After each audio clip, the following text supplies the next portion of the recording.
haya yote ambayo yanafanyika sasa hivi tulikuwa tunayazungumza na watu wengi waliamini kwamba hayatatekelezeka.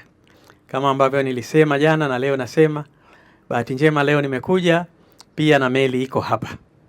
Nimekuwa ni mtu wa bahati, maana jana nimekwenda pale, meli zipo pale Maruhubi, na leo nimekuja hapa, meli pia ya mafuta ipo.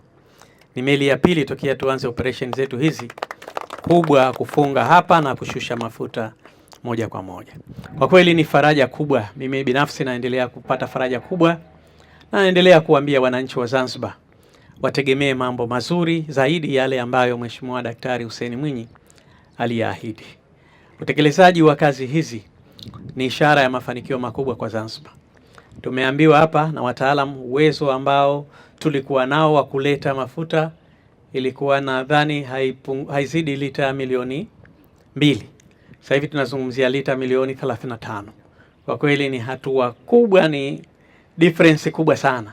Hata katika hali ya kawaida 2 na 35, yani ni gap kubwa sana. Kwa hiyo tuna kila sababu ya kumshukuru na kumpongeza rais wetu kwa kazi kubwa anayoendelea kuifanya na kuwapa assurance wananchi wetu kwamba hii ndiyo kazi ambayo serikali yao inaendelea kutekeleza.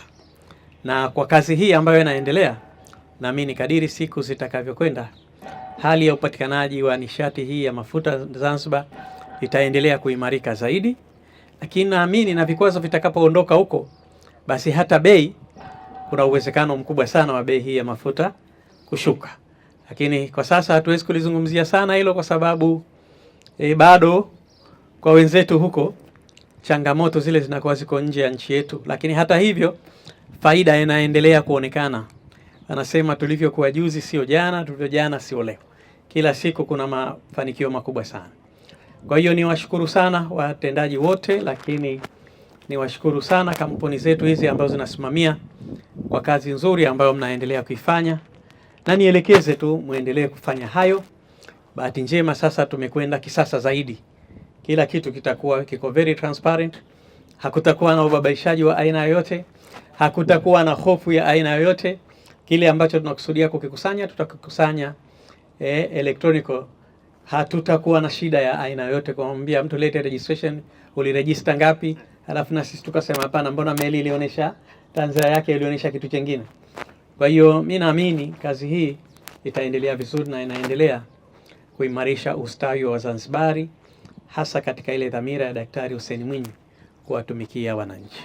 Hili jambo hata wale wenzetu wa United Petroleum pale Mtoni, sasa kuna haja kubwa ya kuangalia uwezekano wa kuja zao maeneo yao huko, kuhamia huko. Nadhani ile eneo haliko conducive sana kufanya kazi zile pale. Tuweke tu mazingira, tukamilishe zile taratibu, baadaye waje wahamie katika maeneo sahihi, na naamini mambo yatakwenda vizuri. Tungependa sana maeneo yale tutafanya kazi nyingine serikali, lakini zile kazi za walizokuwa wanazifanya pale nadhani zikihamishiwa huku itakuwa vizuri zaidi. Na mimi nitoe maelekezo hapa. Ni vyema kazi hizi ambazo zinaweza kufanywa na wazawa, wakurugenzi, Mheshimiwa Waziri, tuwape wazawa. Muhimu tu wawe na zile standard ambazo zinatakiwa. Kama standard zinatimia kwa mzawa, kuna haja gani tukachukue mgeni?